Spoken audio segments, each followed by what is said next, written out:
Blog Talk Radio. And this is Ken Kraetzer for CBSI Services, Talking Business, another episode of CBSI Talking Business. And we are in the middle, hopefully we're in the middle of the coronavirus situation, epidemic, pandemic, and very much interested and looking forward to talking to our good friend Ruth Stevens, who is a author and business-to-business marketing consultant, author, educator, and adjunct professor at the NYU Stern School. She has also taught at Columbia University in their business school.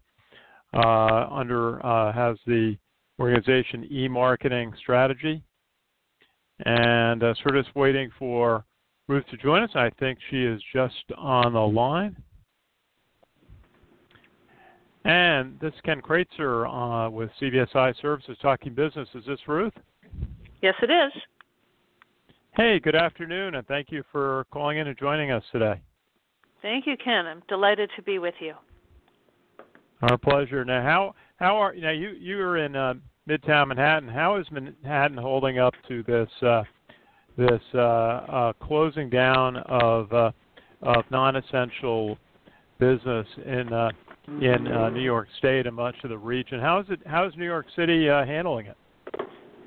Well, we're all hanging on the daily words of Governor Cuomo, who's shown extraordinary leadership by keeping us all informed and also going to bat on behalf of New York, trying to get more resources and support from the federal government, and also exhorting people to follow the new rules. I think he gave us a lot of inspiration today when he said New Yorkers are tough and New Yorkers are smart, and he encouraged us all to be brave and do our parts. So I'm pretty impressed with his leadership, but also really concerned for our city because we don't have enough medical support. We don't have enough ventilators. We don't have enough beds compared to the apparent levels of disease and victims that are currently projected to be expected. So it's a really mixed situation here. Yes, it's very concerning as to what the next couple of weeks, next 45 days will bring. I talked to Elliot Engel, the congressman from New York City, who talked about this, the peak not being for until around the beginning of May. And obviously, Governor Cuomo has done a terrific job of describing to citizens of New York and around the country, around the world who are listening in about the seriousness of this situation. Now, Ruth, you're an expert. We were talking a little bit in your intro in business-to-business marketing, and you know a lot about supply chains, and you've taught overseas in places like China and even Vietnam recently. What has happened to the supply chain that medical supplies have become such a limited quantity when an emergency might come up? As I understand it, it's similar to the toilet paper issue that we consumers have been both frustrated by and sort of laughing about as well. And it's because most business supply chains are on regular schedules that are set up according to estimated demand. And when the demand is unusually high, the supply chains are not going to work according to the plans that have been put in place. And extra measures need to be taken, and that takes time. So either you recognize the very sudden changes in demand and go work with your suppliers to try to get more, and that's, of course, what any business person would do. But the manufacturers in question may not have their supply chains as stable as they would like, and they can't get what they need to build 40,000 ventilators, for example. So it is a fact of business life today. That said, though, there is an extra piece of complexity in that business manufacturing, business buying is a complex and long process. So if an urgent demand arises, it can take time to move the supply chain faster, much faster than many consumer products. So it's kind of a double whammy. Sure. We heard that 3M was going to try to augment one of their production facilities to make some of the protective gear that is not so different from what they do normally. But the thing like ventilators, you were saying, is got so many different parts, and it's a complex instrument that it's not easy to get all the components to it. Is there any advice you'd have to?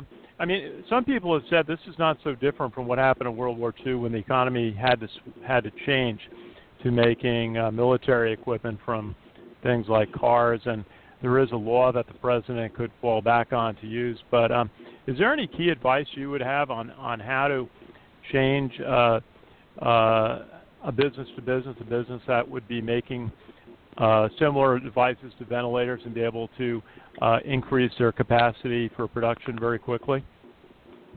Yes, it requires two things. One is speed, and that's sort of a corollary would be leadership, meaning early recognition and willingness to take the risk of reaching out and putting in those fresh orders and working with your suppliers to get them moving and providing any capital that's needed or terms or whatever can help motivate them to drop everything and serve your needs.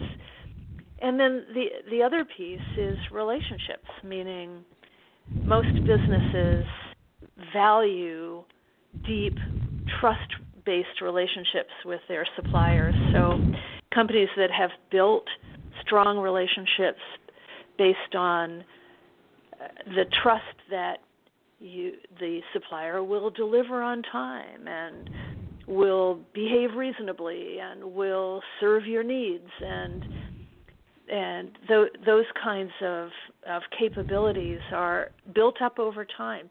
Fortunately, business buyers and business suppliers both value long-term relationships. So, because it makes life easier and business run more smoothly. So, it's not surprising that most businesses go to great lengths to build and sustain relationships of trust with their suppliers. So those would be the two areas that I think are important for businesses to focus on.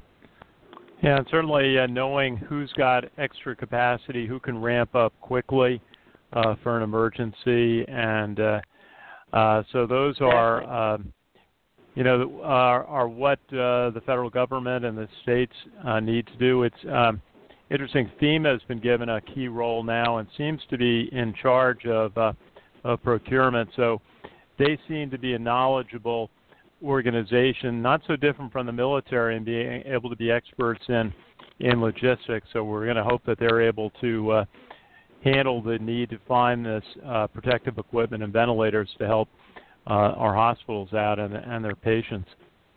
And I'm glad you brought up the point that someone else had made, that this is starting to feel like war. I've heard that term a number of times over the last week, and it really seems appropriate. Well, it's just I've read so much about what was done in World War II to convert factories from making cars into airplanes. And also, there's always a famous story amongst aviators about the P-51 Mustang, which is considered to be the best propeller-driven fighter plane ever built, that they designed it and got it to its first test flight in a matter of months. Now it took 10 years to get the F-35, I think, to do its first flight. So that's what we need, as you said, speed and relationships, understanding where capacity can be found. Now, Ruth, I mentioned in our intro as you were calling in that you have taught around the world in recent years in Hong Kong and India, in China, and in Europe. What are you hearing from your friends at the different schools around the world about how they're faring with this coronavirus? Well, my friends in India have had their campus closed within the last week, and now I'm hearing today that India, and that, excuse me, I should mention that that's in Bangalore, one of the cities that was hit earliest with virus victims. And I heard today that all of India is going into some level of lockdown. I'm not exactly sure what, but that it seems, I would infer that means it's spreading quickly to other cities. So with the campus closed, I'm not really sure whether the Indian Institute of Management is conducting classes or not. They just had their graduation last week for the MBA program, so they may all be on a term break right now. I'm not exactly sure. And other countries I haven't actually heard from in detail, other than Hong Kong, which was an early infection venue, so we all know what they've been through. And they've actually been doing pretty well at maintaining levels. I think what's unusual about this outbreak is how, I think because of the asymptomatic carrier angle to this, it's allowed a certain amount of complacency around the world, and as it spreads sort of quietly and silently, and then with great fanfare, I and my friends were being pretty complacent just a couple of weeks ago. So I think we're all guilty of underestimating what it meant for us personally and for our locality. Well, certainly, I think we all never thought we'd have a situation like this where we have a lockdown for non-essential American businesses, and certainly shutting down much of New York City is unprecedented. Even with 9/11, it was something that after a few days we kind of knew what the situation was and could tend to those affected and start to rebuild. But this, we're not quite sure what's going to happen. Let me ask you about one of the questions that I think every company is looking at is their communication strategy during a crisis period like this. I was on one conference call last week which said drop everything that's routine and only talk about how your company is helping its customers, employees, its communities through this. What are you recommending to your clients and companies about what their communication strategy should be during this crisis? It's really hard to say. I think business leaders need to use their best judgment according to their place in the minds of their customers. I, as an individual, have started to get a little sick of seeing emails from companies that I know next to nothing about but might have had some random contact with years ago, sending me emails crowing about their concern for their customers. And it's almost become hackneyed, even just 2 weeks into this crisis. So I think the best advice that I could give is to follow the nature of your brand in connection with what your customers may expect to hear from you and appreciate hearing from you. To me, the other question that you might ask or we might discuss is, how should we as individual white-collar workers, because, all of us who are working at home are pretty much white-collar type, how should we be conducting our business communications? It's really awkward to be talking about business to a customer or prospect or a supplier or anybody in our business circle when they may be in crisis in their own lives. And it's difficult to determine to what extent our business activities are even relevant to the people that we're usually in touch with. Most people today are opening with hope you're well, hope you're safe, best wishes to you and your family kind of messaging. But it's certainly, I think, appropriate to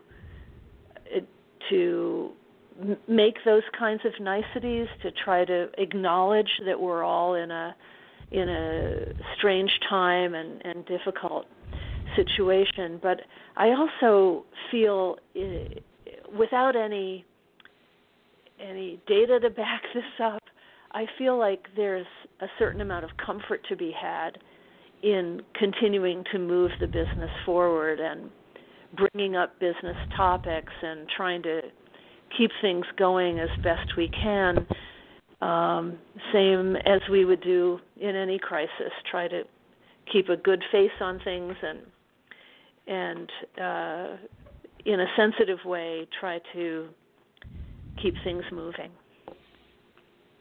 Well, certainly normalcy helps, and certainly talking to colleagues, customers, and even prospects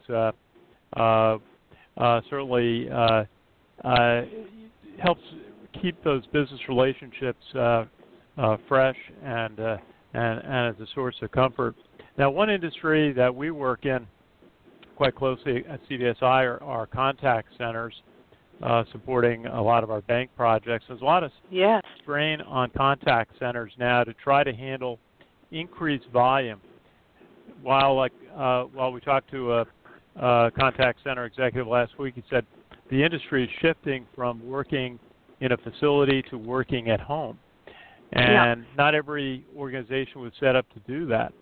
How do you see the contact centers handling the volume that they're picking up during this period? Well, they are being forced to broaden the work rules, basically, and there's plenty of software around to support that. Some of the larger contact center users have been operating that way for years. Remember when JetBlue opened up in New York, Ken? And 100% of their call center agents were, if not part-time, then maybe full-time workers at home. And that model seems to work well if the tools are available for both sides. So I think it's a trend that I'm actually hearing from a number of people these last couple of weeks, that some of the business practices that we're adopting on an emergency basis to deal with this crisis are very likely to stick around if they prove themselves and become the new normal when things get back to the old normal in our business lives, God willing. Well, I think you're right. I think the situation is going to change the way a lot of companies operate, having to plan more contingencies, planning for more crisis situations. One of the companies that I think their business model is being proven out are those who are cloud computing organizations, especially in contact centers, because they've been saying for years, well, if you keep the software on the cloud and then you can set up any number of representatives at whatever locations to work off of that system. So this is, Absolutely. and also then the data center would be in the cloud and not in the facility. I guess is that one of the things that you see has been very helpful in this kind of period, is cloud computing capability? Certainly. It's the fastest growing segment of the software industry and just irresistibly alluring to business managers who are thrilled to be able to outsource so much of their IT and let somebody else handle it. It reduces risk, it reduces expense, and it helps them free up management time to focus on their core values or value propositions versus less strategic capabilities. So it's definitely been a trend for about 15 years now and is going nowhere but up. Certainly. One of the concerns I have is how small businesses are handling and able to get through the situation. We see so many restaurants and retail stores that have gone through various situations, from limiting the number of customers who can be in the store to restaurants that just do takeout now. And I feel like some are in a better position because they, in the past, had developed relationships with their customers so they could get a message out to them either through email or through Facebook or another social media platform. But they had a way to engage with their customer base about how they can continue to do business with them. What are some of the ways that you'd like to see or would advise small businesses, even some of the storefront ones, or so many in Manhattan or where we are in White Plains? What's some of the advice you'd have for small businesses to try and stay in touch with their customers through this period? It's been a perennial subject in the world of database marketing, Ken, where you and I have both had a lot of experience.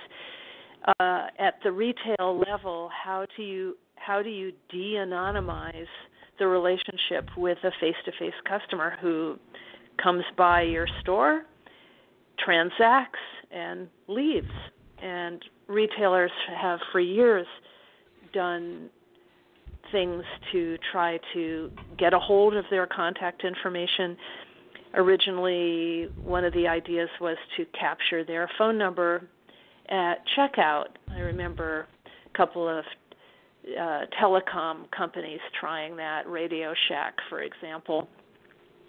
And the other method that has been used in the past was data matchback of the credit card, until the Graham-Leach-Bliley Act put that practice out of business due to consumer concerns that they didn't want their names and addresses to be revealed to the retailers. But the single most successful over time method has been the loyalty card, where retailers have instituted a kind of bribery system to motivate customers to give up their contact information and agree to receive messaging in exchange for some kind of discount. And not usually, you can't expect to get even 85% of your customers. The sign-up rates are closer to 50%, if that, but it certainly allows the retailer to do what you were describing, namely build a ongoing marketing communications system with their customers. Sure, I've been suggesting to some local businesses that every day they put a photo on their Facebook page of just an item they may have served, or just to show the store being busy, and to give what their business hours are and their situation. A lot of businesses have closed this week, but even the restaurants are doing takeouts. I saw one example that a company had set up one business kind of for serving breakfast, one for serving lunch, and one for serving dinner. And it gave them a way to have communication points on that. Now, Ruth, I just thought maybe we'd just talk for a second. We had the pleasure of talking with Ruth Stevens, who is a business-to-business marketing expert on an international level, teaches at NYU, past president of the Direct Marketing Club of New York. And Ruth, I thought maybe we just go through some of the verticals that are affected. What's your thought for the airline and transportation industry that's so badly affected? I mean, it's amazing how much the airline business has shut down. It's a fraction of the number of flights that would be going on a normal day. What kind of communications message should the airlines be offering to their customer base? Well, they are in such a it's a terrible position now, but they have the great advantage of being a category that is in high demand in our global world. And they've been able to maintain price levels that are still attractive to consumers and business people. So it's my estimate that after this crisis runs its course, that the airline business will come back, maybe not to quite the levels that they've been enjoying in these last several years, but certainly to profitability. I do worry about the cruise lines, though. I think their category will be slower to recover. I think the emotional connection with the cruise line that cruisers have enjoyed has been tainted, frankly, by stories about ships that had infected passengers being treated so badly by ports and so forth. And that's a vivid memory that is going to take a while to fade. People recognize that once you get on a ship, your options are limited. So yeah, I think that'll be slower. Were there other industries that you wanted to Well, how about I always consider? like to ask about our segment in the payments industry, credit card business. Banks and issuers are trying to respond to customer needs. Sometimes it's about cancellation of flights. Sometimes it's about other questions. Is there anything that stands out to you about what the banks should be trying to do to help their customers through this very difficult time? Well, probably the most obvious opportunity is to be more lenient with customers who have lost their jobs or otherwise had their incomes reduced during the crisis. If that means payment terms that are more generous, I know that mortgage bankers have already started working on ways to help customers who are at risk of being unable to make their payments. So I'm very encouraged by that level of generosity and understanding that this is not a good time to be harsh with people who have credit problems.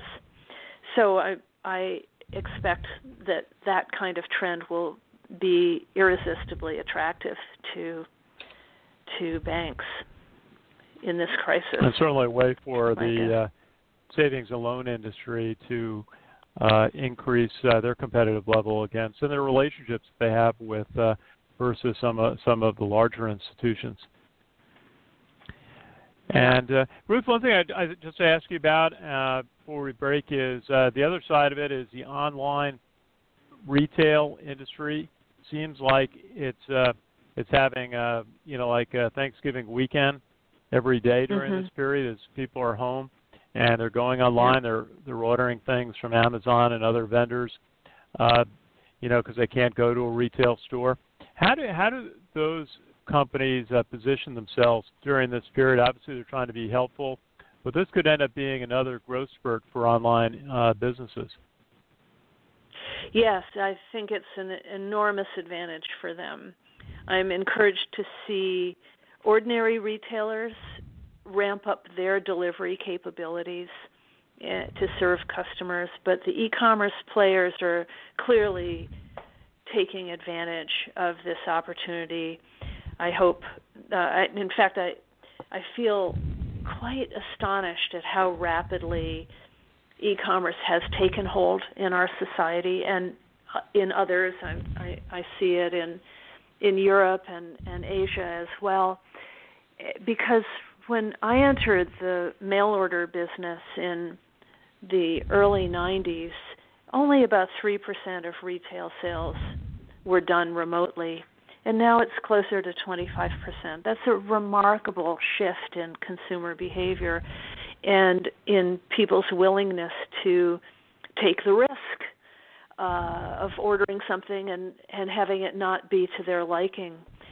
So I applaud the e-commerce vendors and their ability to reduce the friction and make it easier to return and doing a better job of explaining the benefits and the features of their products so that consumer expectations are closer to the reality of what they're going to get. So it's really a category that I think deserves every success they've managed to generate in the recent decades and are going to be very, very big beneficiaries of the continued changes in consumer behavior as a result of this crisis.